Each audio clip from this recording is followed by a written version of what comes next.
نبی کریم کی ولادت کی خبر اہل کتاب کو پہلے سے ہی دے دی گئی تھی اور کئی ایک روایات اس موضوع پر شاید اور کافی ہیں۔ ذیل میں حضرت کعب بن احبار سے ایک روایت درج کی جاتی ہے جس میں وہ نبی آخر الزماں کی ولادت سے متعلق سابقہ نبی کے حوالے سے بیان کرتے ہیں۔ اس روایت کو نقل کرتے ہوئے شیخ یوسف نبہانی تحریر فرماتے ہیں کہ حضرت کعب احبار فرماتے ہیں، میں نے تورات میں دیکھا کہ اللہ تعالیٰ نے حضرت موسیٰ کو وہ وقت بھی بتا دیا تھا جس وقت حضور اکرم نے شکم مادر سے اس دنیا میں تشریف لانا تھا۔ حضرت موسیٰ نے اپنی قوم سے فرمایا تھا کہ فلاں مشہور ستارہ جب حرکت کرنے لگے اور اپنی جگہ چھوڑ دے تو وہ حضور کی ولادت کا وقت ہوگا۔ علماء بنی اسرائیل اس بات کو نسل در نسل منتقل کرتے رہے۔ اس روایت سے واضح ہو جاتا ہے کہ بنی اسرائیل کے علماء کو آپ کی ولادت کی خبر واضح طور سے معلوم تھی اور اس چیز کو نسل در نسل منتقل کرتے چلے آ رہے تھے، یہاں تک کہ رسول مکرم کی ولادت اور بعثت ہوئی اور بعد لوگ تصدیق کر کے کامیاب ہو گئے۔ یوسف نامی یہودی اور تصدیق ولادت۔ اس طرح یہودی کے حوالے سے منقول ہے کہ وہ مکہ میں رہتا تھا اور اس انتظار میں وہاں رہائش پذیر تھا کہ عن قریب آخر الزمان نبی کی ولادت ہونے والی ہے۔ چنانچہ اس روایت کو نقل کرتے ہوئے صاحب الاکتفاء تحریر فرماتے ہیں کہ واقدی نے سلیمان بن سہیم سے نقل کیا کہ وہ فرماتے ہیں مکہ میں ایک یہودی تھا جس کا نام یوسف تھا۔ جس وقت رسول اکرم کی ولادت مبارکہ ہوئی تو قریش میں اس خبر کے معلوم ہونے سے پہلے ہی اس نے کہا، اے قریشیو، تمہاری اس وادی میں آج کے دن اس امت کے نبی کی ولادت ہو چکی۔ وہ یہودی یہی معلوم کرنے کے لیے مکے کی گلیوں میں چکر لگا رہا تھا، لیکن اس کو کوئی خبر نہیں ملی، یہاں تک کہ وہ حضرت عبد المطلب کی مجلس تک پہنچ گیا۔ اس نے جب اس کے متعلق سوال کیا تو اسے جواب دیا گیا کہ حضرت عبد المطلب کے پوتے کی ولادت ہوئی ہے۔ یہ سن کر اس نے کہا، توریت کی قسم، یہی وہ نبی ہیں۔ اس روایت سے واضح ہوتا ہے کہ احبار یہود کو ولادت بعثت کی اکثر نشانیاں معلوم تھیں۔ یہی وجہ تھی کہ ولادت رسول کی خبر پہننے سے پہلے ہی یہ یہودی ان کے متعلق معلومات کر رہا تھا۔ جس طرح یہودی احبار کو نبی کریم کی ولادت کا علم تھا، اسی طرح وہ ایک دوسرے سے بھی اس چیز کا تذکرہ کرتے رہتے تھے۔ چنانچہ اس حوالے سے مروی ایک روایت کو نقل کرتے ہوئے صاحب الامتاع تحریر فرماتے ہیں، عامر بن ربیعہ نے کہا، میں نے زید بن عمرو بن نفیل کو کہتے سنا، بلا شبہ ہم اولاد اسماعیل میں بنو عبد المطلب میں سے ایک نبی کا انتظار کر رہے ہیں۔ مجھے نہیں لگتا کہ میں انہیں پالوں گا، حالانکہ میں ان پر ایمان لاتا ہوں، ان کی تصدیق کرتا ہوں اور گواہی دیتا ہوں کہ بے شک وہ نبی ہیں۔ اگر تمہاری عمر لمبی ہو، تم نبی کو پالو تو ان سے میرا سلام کہنا، میں تمہیں ان کا حلیہ بتا دیتا ہوں تاکہ تم پر کسی قسم کا ابہام نہ رہے۔ میں نے کہا جلدی بتائیے۔ اس نے کہا، نہ تو وہ لمبے قد کے ہوں گے نہ ہی پست قامت، بلکہ میانہ قد کے ہوں گے، نہ ہی زیادہ بال والے ہوں گے نہ ہی کم بال والے، ان کی آنکھوں سے سرخی کبھی جدا نہیں ہوگی، مہر نبوت ان کے کاندھوں کے درمیان ہوگی، ان کا نام سیدنا احمد ہوگا۔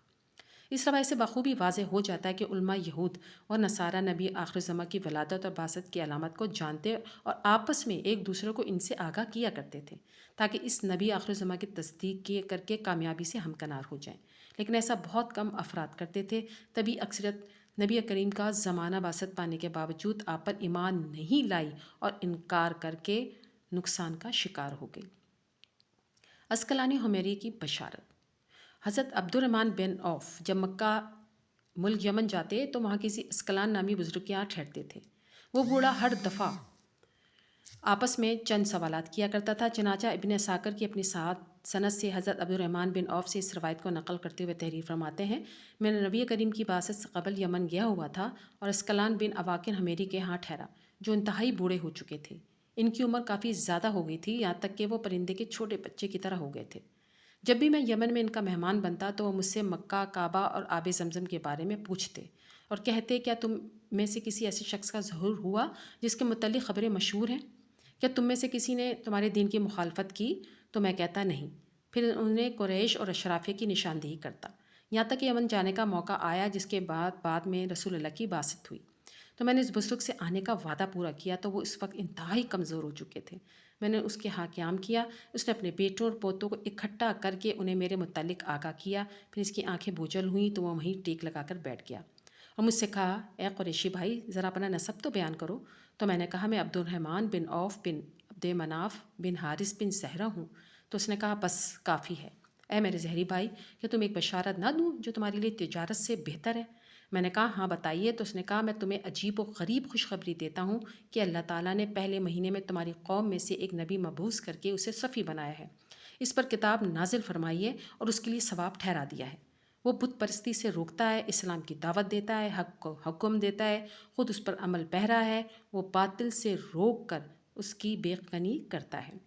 یعنی نبی مکرم کی آمد کی اطلاع، آپ کی ولادت کی علامات اہل کتاب جانتے تھے، اور ہر ایک چیز جو اس لحاظ سے نبی کریم اس کی خبر نہ جاننے والوں کو دیا کرتے تھے۔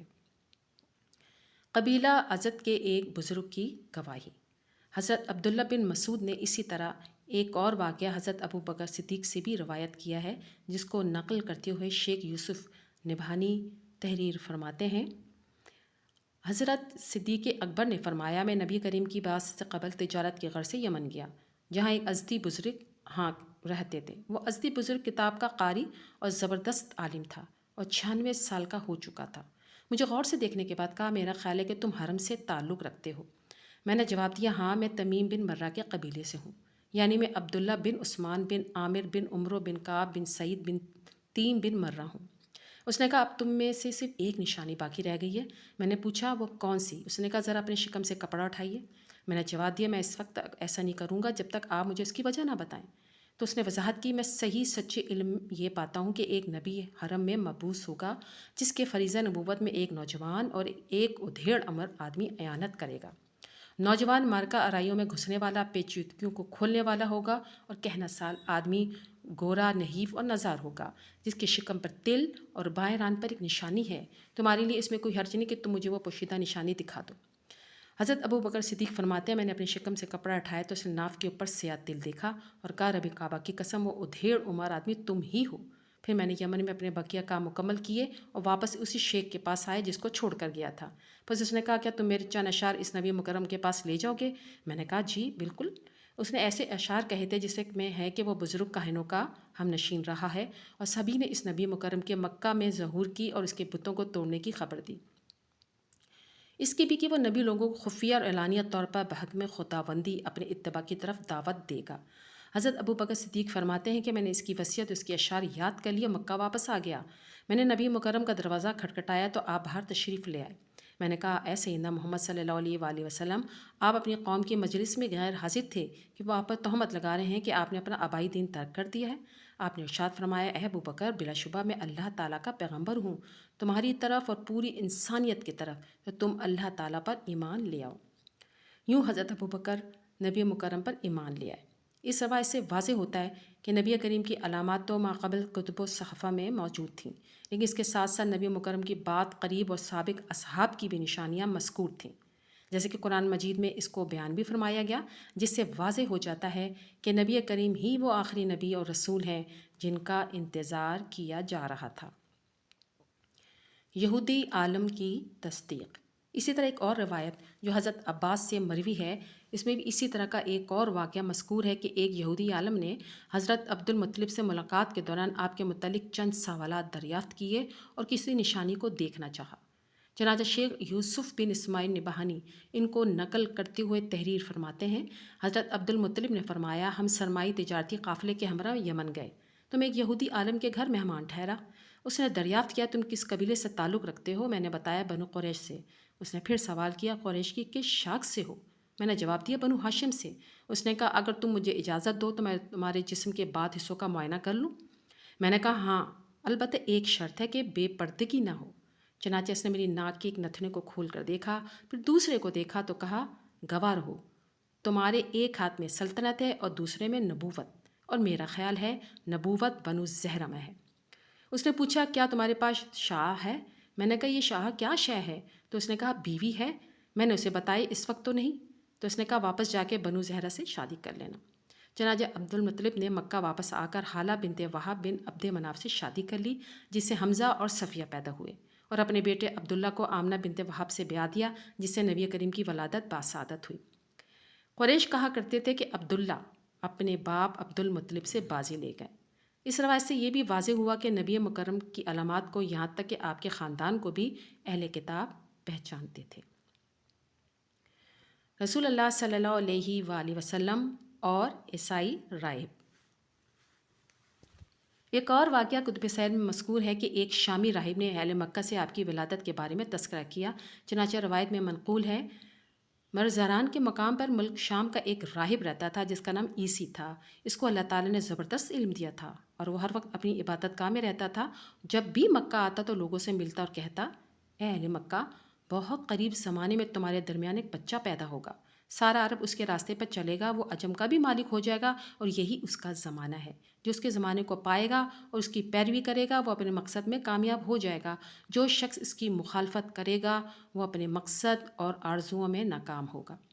چنانچہ مکہ میں اس زمانے میں جو بھی بچہ پیدا ہوتا وہ اس کے بارے میں تحقیق کرتا اور کہتا کہ ابھی وہ بچہ پیدا نہیں ہوا۔ آخر وہ صبح ہوئی، یعنی وہ وقت آیا جس میں آپ کی ولادت ہوئی۔ تو عبد المطلب اپنے گھر سے نکلے اور عیس کے پاس آئے اور عیس نے پوچھا، کون ہے؟ انہوں نے کہا، میں عبد المطلب ہوں۔ پھر انہوں نے اس راہب سے پوچھا کہ اس بچے کے بارے میں کیا کہتے ہو؟ اس نے کہا، بے شک وہ بچہ پیدا ہو گیا جس کے بارے میں تم سے کہا کرتا تھا، اور وہ ستارہ جس کا طلوع ہونا اس بچے کی پیدائش کی علامت ہے آج رات نکل آیا ہے، اور اس کی علامت یہ بھی ہے کہ اس وقت اس بچے کو درد ہو رہا ہے۔ یہ تکلیف اسے 3 دن رہے گی، اس کے بعد وہ ٹھیک ہو جائے گا۔ پھر اس نے عبد المطلب سے کہا کہ جو کچھ میں نے تم سے اس بچے کے متعلق کہا ہے اس کا کسی سے ذکر مت کرنا، اس لیے کہ لوگ اس بچے سے اتنا زبردست حسد کریں گے کہ آج تک کسی سے نہیں کیا گیا ہوگا، اور اس کی اتنی سخت مخالفت ہوگی کہ کبھی کسی کی نہیں ہوئی ہوگی۔ اس مضمون کو صاحب سبل نے بھی نقل کیا۔ حبشہ کے کچھ عیسائی۔ حضرت حلیمہ سعدیہ جب نبی کریم کو دوبارہ مکہ واپس لا رہی تھی تو حبشہ کے کچھ عیسائیوں نے نبی کریم کو دیکھ لیا تھا اور اپنے ساتھ حبشہ لے جانے کے در پر ہو گئے تھے۔ چنانچہ روایت میں منقول ہے، حبش کے کچھ عیسائیوں نے آپ کو حضرت حلیمہ کے ساتھ دیکھا جو وہ آپ کے ساتھ مدد اور رضاعت کے بعد واپس لوٹ رہی تھی۔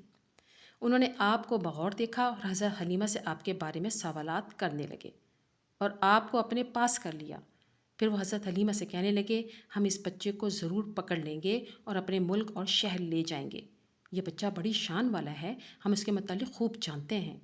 حضرت حلیمہ نے جلدی ان سے جان چھڑوائی۔ مذکورہ والا تمام حوالہ جات اس بات کی نشاندہی کرتے ہیں کہ آپ کی ولادت اور بچپن، لڑکپن، جوانی، بعثت، اقامت، ہجرت، سیر و غزوات، الغرض کئی اہم واقعات نبوی اور اہم علامات ایسی تھیں جو علماء یہود و نصارہ جانتے تھے۔ نہ صرف اتنا بلکہ آپ کے بعد جلیل القدر اصحاب کی نشانیاں بھی انہیں معلوم تھیں۔ اس کے ساتھ ساتھ دیگر علامات جن کا ظہور آپ کی ولادت سے قبل اور بعد بعثت سے قبل اور بعد میں ہوا اس کو اچھی طرح پہچانتے تھے اور دوسرے اشخاص کو ان سے آگاہ بھی کرتے رہتے تھے۔ لیکن سب کے باوجود ان اہل کتاب میں سے بعد ہی وہ خوش نصیب افراد تھے جو مشرف باسلام ہوئے، جیسے عبداللہ بن سلام، کعب بن احبار وغیرہ، اور دیگر اکثریت نے بغض اور عناد کی بنیاد پر آپ کا نہ صرف انکار کیا بلکہ آپ کی مخالفت بھی کی اور اب بھی مخالفت کے در پہ ہیں، لیکن بحکم الہی ان تمام تر کوششوں کے باوجود دین محمدی غالب ہوتا رہا اور آپ کی تعلیمات پھیلتی رہیں، یہاں تک کہ آج روئے زمین کا کوئی گوشہ ایسا نہیں جہاں آپ کی تباہ کرنے والے موجود نہ ہوں۔ تمام دوستوں سے گزارش ہے کہ ایک مرتبہ درود ابراہیمی ضرور پڑھ دیجیے۔ جزاک اللہ خیر۔ ویڈیو اچھی لگے تو لائک کیجیے اور ثواب کی نیت سے اپنے دوستوں کو شیئر ضرور کیجیے۔